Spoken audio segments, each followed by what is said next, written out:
জলপাইগুড়ি হাসপাতাল চত্বরে সদ্যজাত কাটা মুন্ডু মুখে করে ঘুরল কুকুর। জলপাইগুড়ি মেডিকেল কলেজে মাদার অ্যান্ড চাইল্ড হাব চত্বরে পরিত্যক্ত জায়গায় সদ্যজাত শিশুর মাথা দেহাংশটি কুকুরে মুখে করে টেনে প্রকাশ্যে নিয়ে আসে। তখনই হাসপাতালে অপেক্ষমান রোগীর পরিবারের সদস্যরা বিষয়টি লক্ষ্য করেন। ঘটনায় ব্যাপক উত্তেজনা ছড়িয়েছে হাসপাতালে। এমএসভিপি কল্যাণ খান বলেন, পুলিশ বিষয়টি দেখছে, পুলিশ সিসি ক্যামেরার ফুটেজ খতিয়ে দেখবে। বাচ্চার মাথা নিয়ে আমি প্রথমে ভাবছি কিছু লুংড়া হতে নিয়ে যাচ্ছে, পালাচ্ছিলাম। তারপর ভালো করে লক্ষ্য করে দেখি কি এটা বাচ্চার মাথা।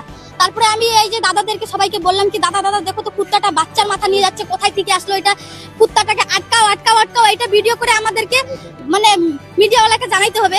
তারপরে সবাই দৌড়াইছে আমার সাথে সাথে, আর আমিও বাচ্চাটাকে থুয়ে দৌড়াইছি কি এই জিনিসটা কোথায় থেকে আসতে পারে, কেন আমাদেরকে তো জানার দরকার। আজকে আমারও এই হাসপাতালে কি জানি আমাকেও আসতে হয়, তখন কি হয় না হয়, এতগুলো গার্ড আছে, কিভাবে কি হয় না হয়, মানে এখানকার গার্ড।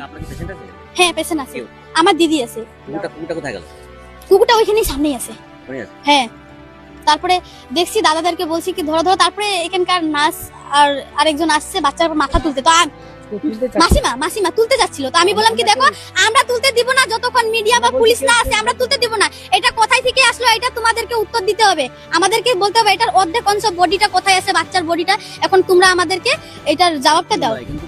আমার মনে হয় এখান থেকে এসে বাচ্চার পুরো ওইখানে রক্ত লাগিয়ে আছে বাচ্চাটার, মানে এটা বাচ্চা মানে ডেলিভারি হইতে মারা গেছে নাকি এখন ভগবান জানে।